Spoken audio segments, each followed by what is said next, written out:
மதவெறி பிடிச்ச ஜோசப் விஜய் புதுச்சேரியில அவரோட மதவெறி பண்பத்தை காமிச்சிருக்காரு. அது மட்டும் கிடையாது, எப்படியாவது புசியானதை துணை முதலமைச்சர் ஆக்கணும்னு சில அடிகளை போட்டு வந்திருக்காரு. அது போக பல பொய்களை சொல்லியிருக்காரு. என்னென்ன பொய்களை சொல்லியிருக்காரு? புதுச்சேரிக்கு மத்திய அரசு எதுவுமே பண்ணது கிடையாது, வளர்ச்சிக்காக எந்த ஒரு நிதியுமே கொடுக்க கிடையாதுன்னு ஒரு பொய் சொல்லியிருக்காரு. 2021 ஜூன் மாசம் ரங்கசாமி அவர்கள் முதலமைச்சராக பதவியேற்றதுல இருந்து இப்ப வரைக்கும் மத்தியில் இருக்கக்கூடிய பாஜக அரசாங்கம், மோடியின் அரசாங்கம் 11,550 கோடி வளர்ச்சி நிதி புதுச்சேரிக்கு கொடுத்திருக்காங்க. புதுச்சேரியோட மக்கள் தொகை 20 லட்சத்துக்கும் கீழே, 20 லட்சத்துக்கும் கீழே இருக்கக்கூடிய ஒரு யூனியன் பிரதேசத்துக்கு மத்தியில் இருக்கக்கூடிய பாஜக அரசாங்கம் 11,550 கோடி கொடுத்திருக்காங்க. இதுக்கு மேல என்னையா கொடுக்கணும்? அடுத்து என்ன தெரியுமா சொல்றாரு? புதுச்சேரியில ரேஷன் கடையே இல்ல, ரேஷன் கடையே இல்லாததால மக்களுக்கு அரிசி, கோதுமை, சர்க்கரை, மண்ணெண்ணெய் கிடைக்கிறது இல்லைன்னு ஒரு பொய்ய சொல்றாரு. புதுச்சேரியில 100கணக்கான ரேஷன் கடைகள் இருக்கு. எல்லாத்துலயும் அரிசி போடுறாங்க, கோதுமை போடுறாங்க, சர்க்கரை போடுறாங்க, மண்ணெண்ணெய் போடுறாங்க. இதுக்கு மேல என்னையா போடணும்? எனக்கு தெரியல. எதுக்கு இந்த மாதிரி பொய் பேசுறேன்னு எனக்கு தெரியல. யார் இந்த மாதிரி எழுதி கொடுத்தாங்கன்னு எனக்கு தெரியல. அவரோட பேச்சு எப்படி தெரியுமா ஆரம்பிக்கிறாரு? ஒன்றிய அரசு அப்படின்றாரு. மத்திய அரசுக்கு பதிலாக ஒன்றிய அரசுன்ற வார்த்தையை போடுறாரு. ஒன்றிய அரசு தமிழ்நாட்டையும் புதுச்சேரியும் பிரிச்சு பார்க்குது, ஆனா நாங்க பிரிச்சு பார்க்க மாட்டோம் அப்படின்றாரு. ஆனா தற்கொலை, நாளைக்கு நீயே தமிழ்நாட்டுக்கும் முதலமைச்சரா வந்துடுற, உன்னோட புசியானந்து பாண்டிச்சேரிக்கு முதலமைச்சரா வந்தாலும் ரெண்டோட நிர்வாகம் வேற வேறடா. அப்ப பிரிச்சுதானே பார்க்கணும். இத்தனைக்கும் புதுச்சேரியில ஒரு பகுதி, 2 பகுதி இருக்கு. ஒரு பகுதி கோதாவரி, ஆந்திர மாநிலம் கோதாவரி பக்கத்துல யானம் இருக்கு, அதுவும் பாண்டிச்சேரிக்கு சேர்ந்ததுதான். அது போல கேரளா பக்கத்துல மாகே இருக்கு, அதுவும் பாண்டிச்சேரி கூட சேர்ந்ததுதான். அப்ப அங்க இருக்கக்கூடிய மக்களோட அரசியல் என்னன்னு உனக்கு தெரியுமா? எதையுமே தெரியாம வந்து பேசிட்டு இருக்கான். இத்தனைக்கும் புதுச்சேரியோட அரசியல் வேற, புதுச்சேரி மாநிலத்தில் இருக்கக்கூடிய காரைக்காலோட அரசியல், அவங்களோட தேவைகள் வேற. எதையுமே தெரியாம பேசிக்கிட்டு இருக்கான் தற்கொலை. அடுத்து காரைக்கால் இருக்கக்கூடிய மீனவர்களை இலங்கை கடற்படையினர் வந்துட்டு கைது பண்ணிடுறாங்க. அதை தடுத்து நிறுத்தணும்ன்றாரு. மோடி அவர்கள் ஆட்சிக்கு வர்றதுக்கு முன்னாடி காரைக்கால் மீனவர்களை இலங்கை கடற்படை சுட்டாங்க. ஆனா இப்ப சுடுறாங்களா? சுடுறது கிடையாது. அது போக நம்ம மீனவர்கள் இன்டர்நேஷனல் பார்டரை தெரியாதனமா தாண்டும் பொழுது இலங்கை கடற்படையினர் கைது பண்றாங்க. சில விசாரணைக்கு அப்புறம் அவங்கள விடுவிக்கிறாங்க. கைது பண்ணும் போது எந்த வித வன்முறைகளையும் ஈடுபடாம நாகரீகமான முறையில கைது பண்ணி விசாரணை பண்ணிட்டு இவங்க மீனவர்களை தானா தெரிஞ்சதுக்கு அப்புறம் விடுவிச்சிடுறாங்க.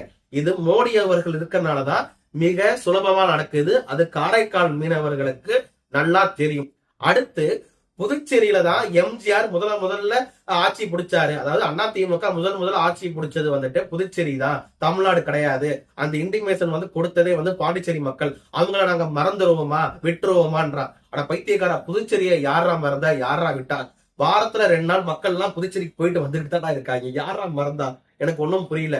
நீ என்ன சொல்ல வர? எம்ஜிஆர் ஒரு சினிமா நடிகர், அவர் வந்துட்டு முதல் ஆட்சியை பிடிச்சது வந்து புதுச்சேரி, அதனால நானும் அங்க ஆட்சி பிடிக்க போறேன்னு சொல்றியா? எம்ஜிஆர் நீ ஒன்னாடா? அது போக இந்த டைலாக் விட வேண்டியது அதிமுக காரங்கடா. அதிமுக காரங்க விட வேண்டிய டைலாக்க தற்கொலை விஜய் நீ எதுக்கு விடுற? எனக்கு ஒன்னும் புரியல. இவரோட மதவெறியை எங்க காட்டுறாருன்னா, பாஜகவோட எம்எல்ஏவாக இருந்தவர் ஜான்குமார் இப்போ பாஜகவோட அமைச்சராக இருக்கார். ஜான்குமார் அவருக்கு இலாக்கா இல்லாத அமைச்சராக ரங்கசாமி வச்சிருக்காரு. என்ஆர் காங்கிரஸ் கட்சியோட முதலமைச்சர் ரங்கசாமி வச்சிருக்காரு. அதனால சிறுபான்மை மக்களோட மனசு புண்படுதா ஜான்குமாருக்கு இலாக்கா கொடுக்காதனால. அதுக்கு பாஜக மேல பழிய போடுறாரு. ஆனா தற்கூரி ஜான்குமாரை எம்எல்ஏ ஆக்குனது பாஜக. அது போக ஜான்குமாரோட பையனை ரிச்சர்டுக்கு நெல்லித்தோப்பு தொகுதியில சீட்டை கொடுத்து அவரை எம்எல்ஏ ஆக்குனதும் பாஜக. ஜான்குமாரும் ஒரு கிறிஸ்தவர், ஜான்குமாரோட பையன் கிறிஸ்தவர் ரிச்சர்ட். 2 கிறிஸ்தவருக்கு சீட்டு கொடுத்தது பாஜக. நாங்க எப்போடா சிறுபான்மையினருக்கு எதிராக இருக்கோம்? அவரோட மதவெறிய அந்த இடத்துல தெல்ல தெளிவா காட்டுறாரு. அது போக என்ன பண்றாரு? புதுச்சேரியில போயிட்டு புதுச்சேரி மக்களே நீங்க திமுகவை நம்பிராதீங்க, திமுக அவங்களை ஏமாத்திடுவாங்கன்றாரு. புதுச்சேரியில யாரு ரூலிங் பண்றா? என்ஆர் காங்கிரஸ். அப்ப நீ என்ஆர் காங்கிரஸ் எதிர்க்கணும், எதுக்குடா திமுக சம்பந்தம் இல்லாம எதிர்க்கிற? அது போக புதுச்சேரியில விஜய் என்ன பண்ணிருக்காருன்னா, புதுச்சேரியில நல்ல விஷயம் நடந்துச்சுன்னா அதுக்கு காரணம் என்ஆர் காங்கிரஸ். புதுச்சேரியில ஏதாச்சும் தப்பு நடந்துச்சுன்னா என்ஆர் காங்கிரஸ் கூட கூட்டணி இருக்கக்கூடிய பாஜக எப்படி மாமியா உடைச்சா மண்பானை, மருமக உடைச்சா பொன்பான்ன்ற மாதிரி இவருக்கு இப்படியாவது பாஜகவை திட்டணும். ஏன்னா நாங்க தானே கூட்டணியில் இருக்கோம், அப்ப அது எங்களுக்கு தானே நல்லது வந்தா பங்கு இருக்கு, கெட்டது வந்தா நல்லது வந்தா எங்களுக்கு தானே பங்கு இருக்கு. அது எப்படி நல்லது வந்தா மட்டும் என்ஆர் காங்கிரஸ்க்கு போகுது? ஏன்னா என்ஆர் காங்கிரஸ் கூட எப்படியாவது கூட்டணி வச்சு அங்க துணை முதலமைச்சரா புஷி ஆனந்த் கொண்டு வரணும்னு விஜய்க்கு ஆசை. என்ஆர் காங்கிரஸ்ல இருந்து எம்எல்ஏ ஆனவர் தானே புஷி ஆனந்த், அவரோட தோஸ்து தானே விஜயோட தோஸ்து தானே என்ஆர் காங்கிரஸோட தலைவராக இருக்கக்கூடிய ரங்கசாமி. அதனால எப்படியாவது கூட்டணி வச்சிடணும்னு நம்ம விஜய் முயற்சி பண்ணிட்டு இருக்காருங்க. ஏன் என்ஆர் காங்கிரஸ் எதிர்த்து பேசவே கிடையாது புதுச்சேரியில? அங்க இருக்கக்கூடிய ரூலிங் கவர்மெண்ட் எதிர்த்து நீ பேசணும்ல. தமிழ்நாட்டுல திமுக எதிர்த்து பேசுறேன், மத்தியில இருக்கக்கூடிய பாஜக எதிர்த்து பேசுறேன், அப்ப புதுச்சேரியில என்ஆர் காங்கிரஸ் எதிர்த்து பேசணும் தானே, ஏன் பேசல? அது போக போன முறை ஆட்சியில் இருந்தக்கூடிய காங்கிரஸையும் எதிர்த்து பேசல புதுச்சேரியில. அப்போ இதுக்கு முன்னாடி ஆட்சியில் இருந்தவங்களை பத்தியும் பேசல, இப்ப ஆட்சியில் இருக்கக்கூடிய என்ஆர் காங்கிரஸ் பத்தியும் பேசல. சம்பந்தமே இல்லாம பாஜக பத்தியும் திமுக பத்தியும் எதுக்கு பேசுற? நீ கூட்டணி அலையன்ஸ் அங்க ஃபார்ம் பண்ணணும், அதுக்காக முயற்சி பண்ணிட்டு இருக்கியா? எனக்கும் ஒண்ணுமே புரியலைங்க. விஜய் என்னதான் சொல்ல வராரு புதுச்சேரி மக்களுக்கு? அங்க போய் சம்பந்தமே இல்லாம அங்க ஃபேமஸான ஊர்களையும் கோவிலுக்கு பத்தியும் பேசுறாரு. நீ என்ன டூரிஸ்ட் கைடா? நீ அரசியல்வாதியா டூரிஸ்ட் கைடான்னு எனக்கு இப்பவும் ஒண்ணுமே புரியல. அது போக புதுச்சேரியில் இருக்கக்கூடிய காவல்துறைக்கு நன்றி சொல்றாரு ஆதவ் அர்ஜுன். ஏன்னா அவங்க ரொம்ப பாதுகாப்பா கூட்டத்தை நடந்து கொடுத்தாங்களா. அங்க இருக்கக்கூடிய எஸ்பி இசா சிங் மட்டும் இல்லைன்னா மறுபடியும் கரூர் நடந்த சம்பவம் மாதிரி இளவு விழுந்திருக்கும். இசா சிங் அவர்கள் தான் அந்த தற்கொலை புசியானது இருக்கும் போது கூட பாஸ் இருந்தா மட்டும்தான் உள்ள விடுவோம்னு சொன்னதுனால மட்டும்தான் அங்க எந்தவித அசம்பாவிதம் நடக்க கிடையாது.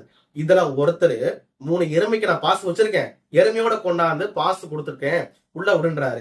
அந்த காமெடி அங்கதான் நடந்திருக்கு. ஒரு பொம்பளை மொட்டை அடிச்சிருக்கு. எதுக்காக மொட்டை அடிக்குதுன்னா கூட்டத்துல வந்துட்டு எந்த ஒரு சேதாரமும் நடந்துடக்கூடாது, அதுக்காக நாங்க மொட்டை அடிக்கிறோம்ன்றாங்க. இதுதான் உங்க பகுதி தெரியுவா? அதுவும் புரியல. அது போக இவங்க சிவகங்கை மாவட்ட செயலாளர் பிரபுக்கு எஸ்காடா ஒரு தத்தி வந்திருக்கு. அந்த தத்தி ஓப்பனாவே கண் வச்சிருக்காரு. இந்த மாதிரி சீன்ல எதுக்கே போட்டுக்கிட்டு இருக்கீங்க?